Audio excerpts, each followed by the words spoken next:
Olá, pessoal. Mais um encontro. Dessa vez nós vamos falar sobre a antiguidade clássica e eu vou dividir a antiguidade clássica em dois lances. Vou falar sobre Grécia e sobre Roma Antiga. O encontro de hoje nós vamos saber um pouco mais o que os gregos fizeram para contribuir tanto para um conceito de beleza. A história é um pouco longa, nós vamos sintetizá-la e bastante. Passaremos assim séculos muito rapidamente, mas eu acredito que é o rudimento necessário para você compreender o legado dessa civilização. Como sempre, eu vou compartilhar o meu ecrã, a minha tela. Opa, prendeu aqui. O meu ecrã, a minha tela, para a gente poder trabalhar a partir de imagens. Então, vamos a isso. E eu tenho aqui um PowerPoint nos esperando. Isto. Quando nós começamos um encontro, é interessante pensarmos nas linhas mestras desse legado. Eu acredito que é muito interessante pensar que nós teremos aí a construção de uma cultura que vai ser para o Ocidente o nascimento do processo racionalista, do racionalismo, e para as artes isso contribui porque nós vamos edificar um senso estético a partir de conceitos racionais, ou seja, eu vou abandonar a subjetividade para poder medir o que é belo ou não. Não é uma régua subjetiva, uma régua, uma medida, um metro pessoal. Antes haverá uma impessoalidade. Já é interessante, inclusive, saber que essa civilização vai, com o passar do tempo, conquistar uma valorização muito grande do homem e que vai fazê-los perceber o homem como a medida de todas as coisas. Acho interessante nós pontuarmos desde já o que é necessário para alcançar o belo. Ora, o belo para os gregos a uma determinada altura, especialmente dentro da composição clássica, olha que interessante isso, aquilo que nos afasta de tudo que for degenerência. Então, eles gostam da jovialidade e não da maturidade.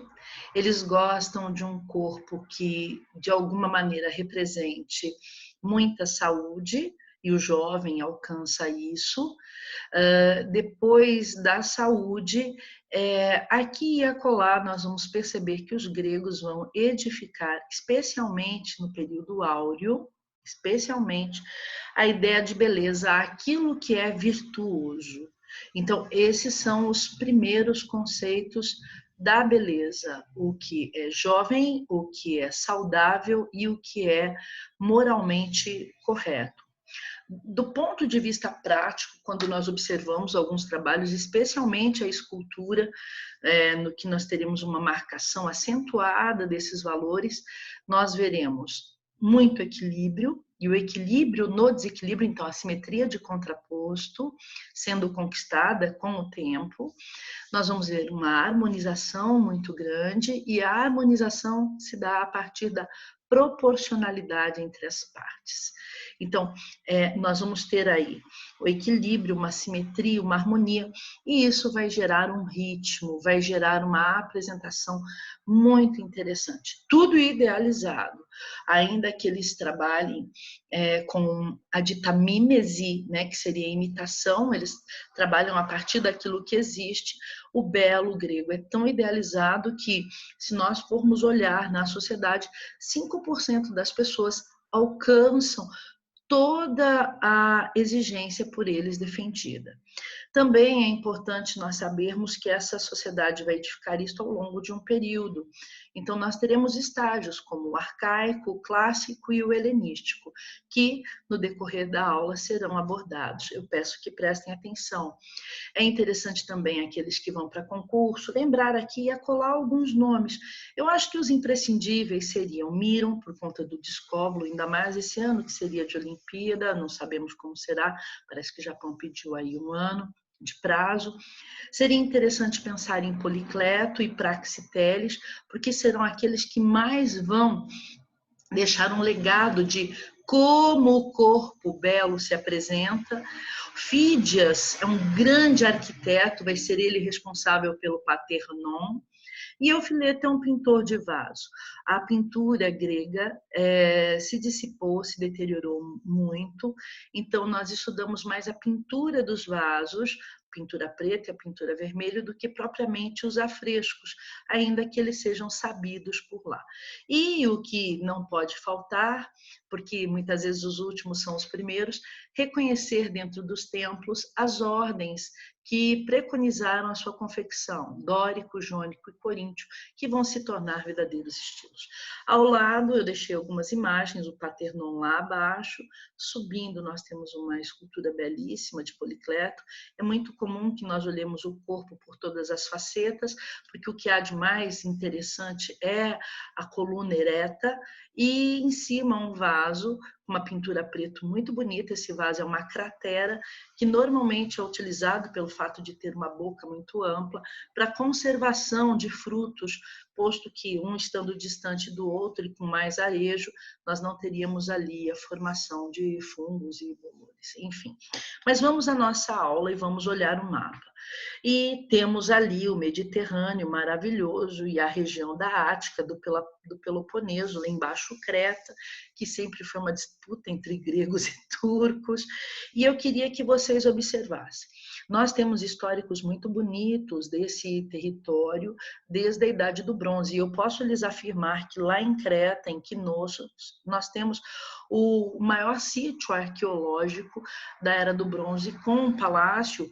Esse nome é um pouco equivocado, foi um inglês que atribuiu esse nome. É um complexo de edificações com mais de 1000 aposentos, mas vamos a isso, você vai encontrar na internet como palácio. O Palácio de Knossos, onde nós temos ali muitos afrescos, muitos vasos, mosaicos lindíssimos e arquitrave sobre coluna, já na Idade do Bronze.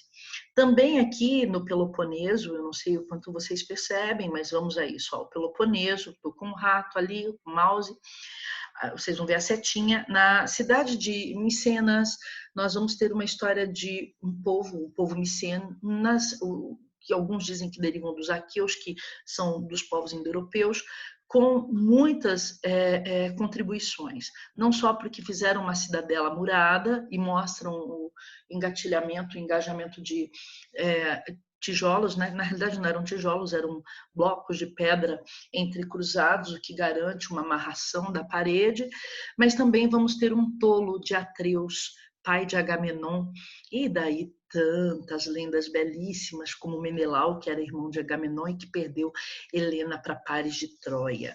Troia seria aqui na Ásia Menor, do outro lado, e que vai render aquela lenda linda do cavalo com presente grego, né? Que durante a noite atacou todo mundo. Enfim, já havia aqui um histórico, mas essa região passou por tantas contendas que nós vamos ter um período que é chamado de Era das Trevas. Todas as vezes que houver assim um obscurantismo cultural, nós podemos usar essa designação. E eu volto a estudar a formação de uma cultura grega com mais segurança a partir de 800 anos antes de Cristo. Percebem? E o que eu encontro por lá? Eu vou encontrar, antes de mais, uma edificação templária muito rica, e isso denota que é uma civilização que vem com uma forte religiosidade. Nós sabemos que o questionamento acerca do mito ele vem mais no período áureo, especialmente na era de Péricles. E outra coisa interessante que nós temos ali é uma presença muito importante de esculturas. Então, vamos a isso aqui nessa disposição para vocês lembrarem esses nomes. O arcaico seria esse primeiro momento. Couros é o nome dado à escultura, que é bastante rígida, e a gente vai olhar com pormenor no slide deles, a produção de vasos, há muitos mosaicos, e é claro que esse mosaico é dentro da construção templária. No clássico em si, nós vamos ter uma característica maior, que são esculturas com maior movimento, e aí o mármore vai restar um material insuficiente em virtude da sua resistência vulnerável, ele quebra, e eles vão introduzir, então, peças com bronze. As pessoas normalmente me falam assim, mas como faziam peças com bronze? Uma técnica interessantíssima, vocês podem pesquisar para ver em algum vídeo na internet, mas eu já deixo aqui que é a técnica da cera escorrida, quando você faz um molde em cera, coloca esse molde dentro de um encapsulamento e depois coloca gipso, esse gipso seca, deixa um furinho e vai escorrer o metal ali, vai preencher todo lugar em que estava a cera até então.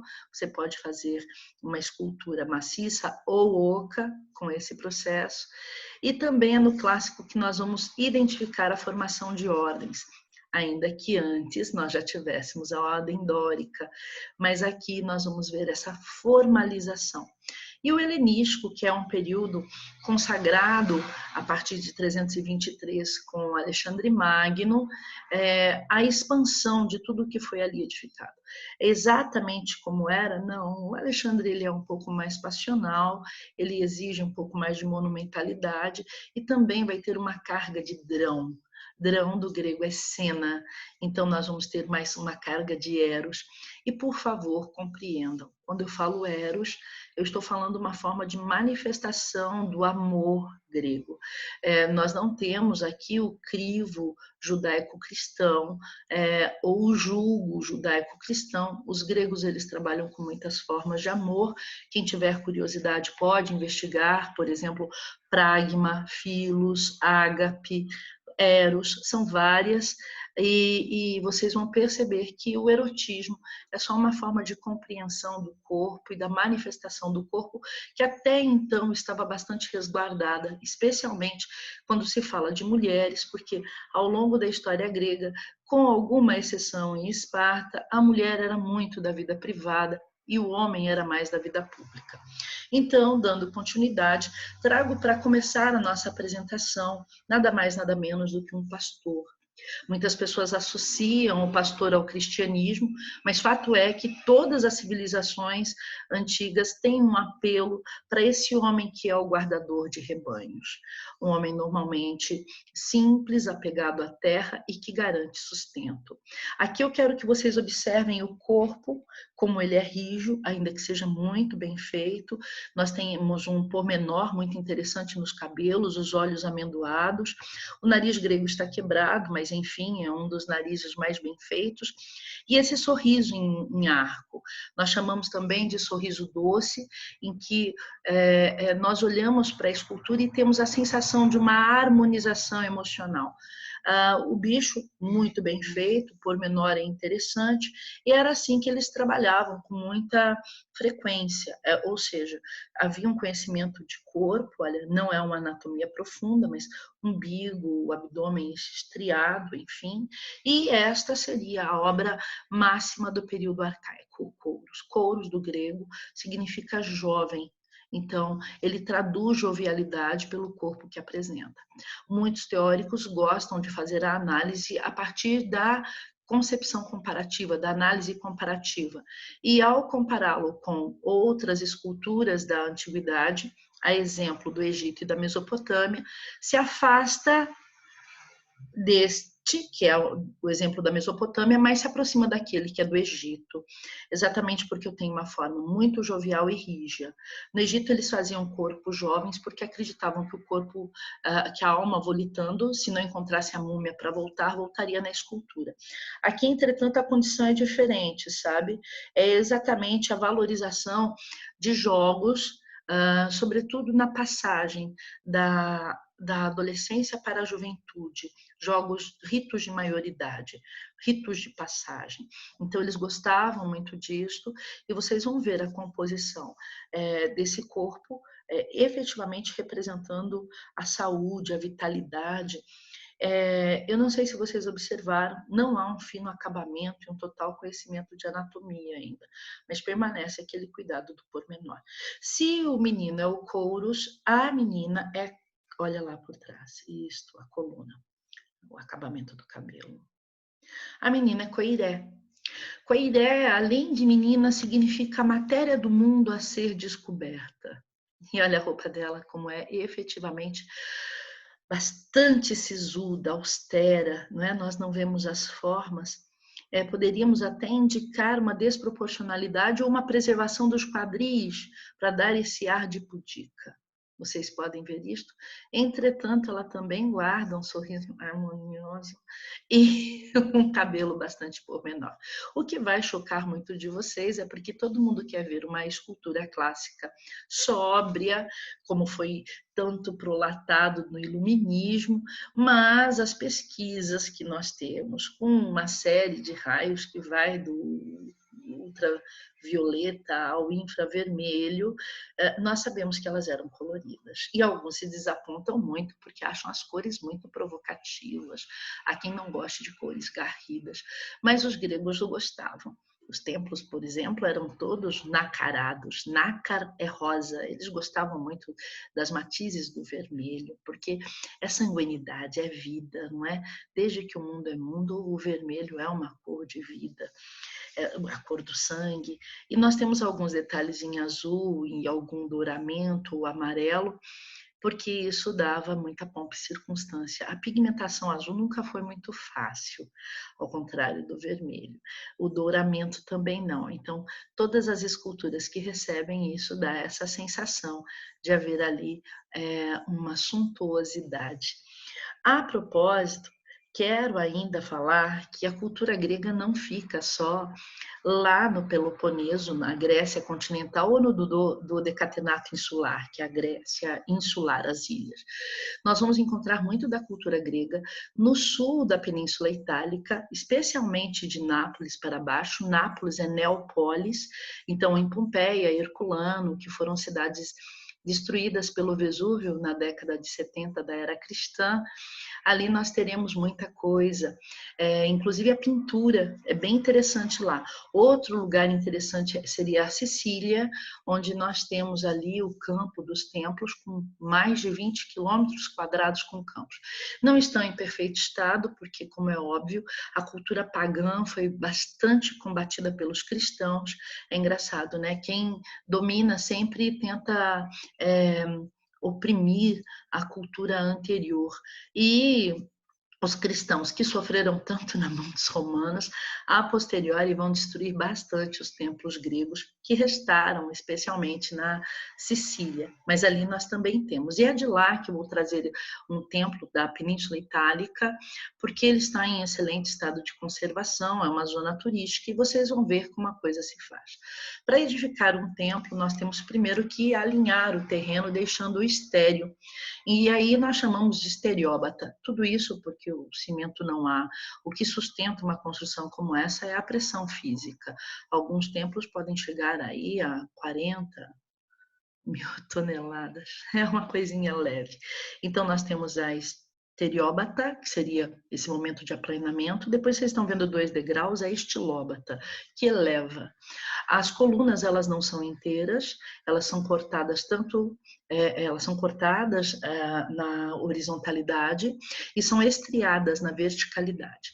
Acima nós temos uma espécie de prato. Esse é o capitel protodórico, porque ele não está perfeitamente alinhado. Eu vou passar com o rato, olha, este é protodórico, o dórico é mais assim, como esse que está atrás, olha. E ele sempre vai ser construído buscando o mesmo ângulo deste lado e deste. Então, ele era chamado de equis, né? E os romanos, inclusive, quando viram esse nome, ficaram muito confusos, os latinos, porque eles tinham um apreço muito grande por cavalo, que é ecos.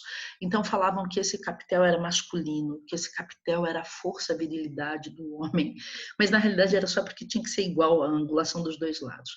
Por cima eles colocam o ábaco e depois a arquitrave. A arquitrave ela pode ser dobrada, aqui porventura está toda ornamentada com triglifo. Nós não temos a cobertura desse templo, mas mais para frente no Parthenon nós vamos ver que eles recebem um frontão triangular e uma cobertura, porque a função do templo era guardar uma escultura, uma estátua, né?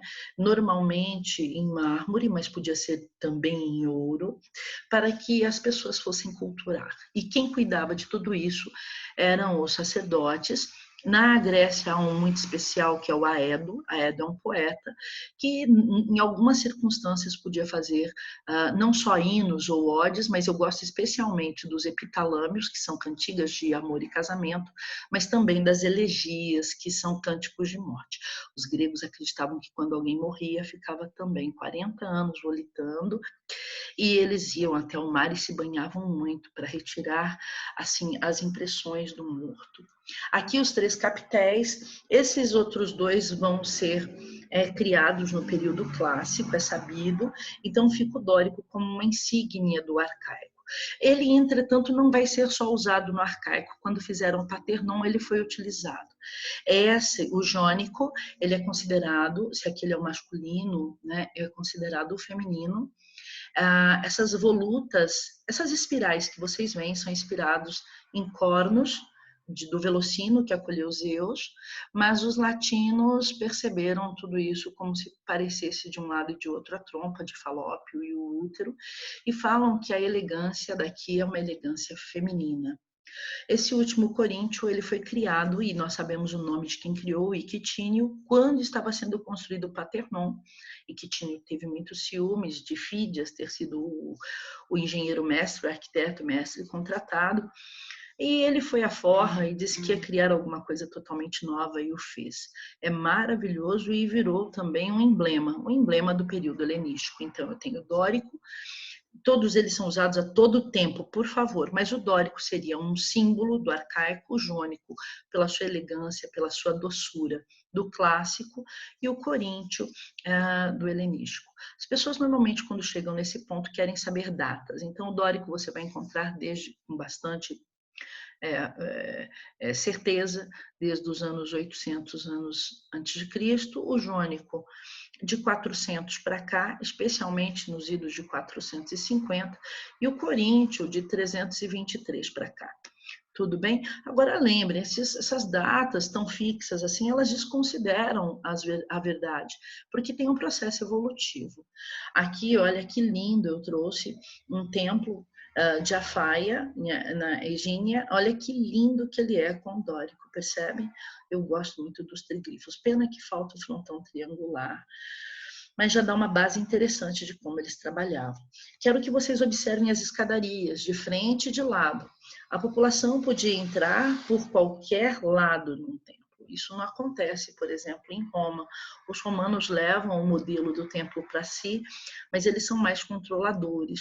O grego é um pouco mais aberto, porque o ideário de cidade deles, a polis, é abstrato, é a participação do demo do povo.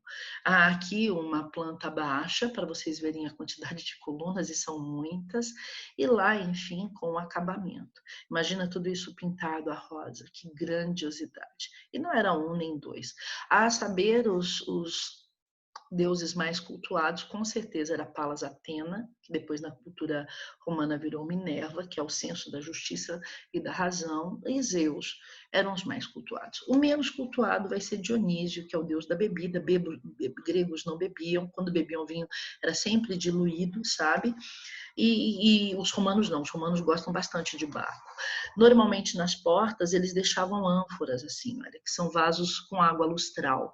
As pessoas se lavavam no rito para entrar no templo limpinha. E aqui eu trouxe 2 para vocês aprenderem sobre a pintura dos vasos. Na realidade, o artista, são 2 ânforas, todas as vezes que tem pega é para transportar, quanto menor a boca, mais precioso o líquido. Na época das Olimpíadas, os atletas ganhavam uma ânfora cheia de óleo, que era a ânfora panatenaica. Para que eles ganhavam óleo? Para passar, besuntar o corpo e correr, e ninguém prendê-los no meio do caminho, porque você está correndo desnudo, com o corpo todo besuntado em óleo. Se alguém tenta ali fisgar para que você não corra, não dá certo. E a tinta que eles tinham eram, antes de mais, a preta. Eu sei que vocês vão ver detalhes a vermelho, isso é mais raro, mas o vermelho, vermelho mesmo, mas a tinta que eles trabalham é a preta. E aí são duas pinturas. Uma que ele coloca a carga do preto naquilo que ele quer mostrar. No caso, Aquiles e a Jaque jogando. E a outra, o preto vem no entorno e nós deixamos a silhueta no tom do barro. A preta é uma pintura positivo. Esta é uma pintura a positivo. Preta positivo. Então, eu faço a pintura daquilo que eu quero que mostre. Eu preencho a silhueta. Tudo bem? Agora, aqui eu não preencho. Então, eu tenho uma pintura negativa. E qual é o nome dessa pintura? Amarelo? Não, não. Vai ser vermelha. Uma pintura vermelha. Exatamente porque fica a cor do barro. Aqui, porventura, esse barro está entre o amarelo e o laranja, mas ficou assimilado que a terracota é avermelhada. Agora, sim, o que nós amamos, não tem como. Olha o respeito, menino, é Paternon, uma loucura. Imagina, é de perder o fôlego, não é mesmo? E nós temos ali o frontão triangular. Frontão é esta construção de acabamento. Pode ser triangular, retangular. O que caracteriza, especialmente na Grécia, é o triangular. Roma já vai ter alguns quadrangulares, retangulares. Isso vai mudar um pouco, mas aqui é o triangular. Uma escultura nos moldes, isso é uma réplica estadunidense, nos moldes do que iria lá dentro de Palas Atena. Criso-elefantina, criso-ouro, do grego, elefantina, marfim. Aqui, é claro, como é uma adaptação, eles fizeram um modelo, pintaram com outra coisa qualquer, né? E aí vem uma fofoca. Dizem que Fídias, que fez as melhores esculturas dos templos, como a de Zeus, que era um templo que era uma das maravilhas do mundo antigo, roubava o seu trabalho pronto para poder fazer um novo na falta de ouro, na falta de material. E é por isso que alguns outros arquitetos tinham muita raiva de Fídias. Agora sim, os corpos, vocês vão ver o movimento. O outro era chapado, o rijo, agora você vê o movimento. E por que você vê o movimento? Porque o quadril mexe. Quando nós andamos, é o quadril que mexe, não é assim? Então nós temos aqui a ideia do desequilíbrio que se equilibra, é a simetria de contraposto. Normalmente vai um pé para frente, ele declina para uma lateralidade e quebra mexendo os braços. Gosto de ver o pormenor. Nessa altura já tinham criado a escultura em bronze que eu lhes disse. Há alguns que nós não temos o nome de quem os confeccionou. Olha que lindo este, nós não sabemos se é um Zeus ou se é um Poseidon. Um dos dois, porque portava alguma coisa para atacar, se fosse um raio, Zeus, se fosse um tridente, Poseidon. E as pessoas me perguntam muito, qual é a medida desse corpo? Normalmente, para 5 cúbitos, cúbito do italiano é o cotovelo, do cotovelo até a ponta do dedo é a altura do homem, 5 cúbitos. E um pé tem que caber aqui. O rosto divide-se em 3. Percebe? Há um estudo. Um corpo também pode ser medido pelo número de cabeças, 7 cabeças e meia, 8 cabeças, dependendo de qual artista que a gente vai estudar. Você não precisa decorar tudo isso. A mão do tamanho de tapar a cara ou a pubis. E aí as pessoas me perguntam por que o órgão genital é tão mínimo. É porque para dizer que essa pessoa ela valorizava a razão e não o corpo físico, ou depois, como alguns já prolataram no período cristão, o corpo mundano. Não havia essa condição do corpo mundano. Valia a pena ler agora Ética Nicômaco de Aristóteles. Ele vai falar desse homem que se dedica muito ao corpo e menos à mente. É interessante. Vai lá e mexe em Ética Nicômaco. Aqui nós temos Miron com o discóbulo, olha que lindo, e vocês estão vendo essa força do tripé para poder dar todo equilíbrio. E a mulher vai aparecer nua muito no helenístico, e inclusive os livros alertam que a nudez feminina é do helenístico, só que, como eu trabalho com um público muito refinado, é importante saber que nós temos de Praxiteles uma Vênus de Quinidos na transição. O helenístico começa em 323, aqui entre 350 e 340 ele fez uma Vênus pudica. Pudica porque ela tampa as partes, porque ela é modesta, ela não olha com altivez, percebe? Ela está muito reservada com a sua nudez. E quando nós temos uma ânfora e uma toalha é porque ela estava tomando banho. O artista flagrou essa mulher nua num momento íntimo, ela não estava se mostrando a ninguém. Então, é muito interessante perceber esse tipo de composição. A mulher também tem as suas medidas, uma muito interessante é exatamente os quadris um pouco mais alongados, porque dá essa sensação do cinturão de Afrodite. Os seios são miúdos, porque tem que caber na palma da mão masculina, né? E nós vamos ver também essa elegância arredondada das formas. Ela não é opulenta, ela não é gorda, mas ela é arredondada. No final do período clássico, nós temos algumas... Sempre houve mosaico. A palavra mosaico é da mesma origem de musa, museu, que tem a ver com dos tipos de memória. Os gregos têm pelo menos 4 tipos de memória, tá, pessoal? Mnemose, memento já no latim. São vários. E o musa, essa memória para o aprendizado. Eu tenho aqui um mosaico com uma batalha em que vai participar nada mais nada menos do que Alexandre Magno.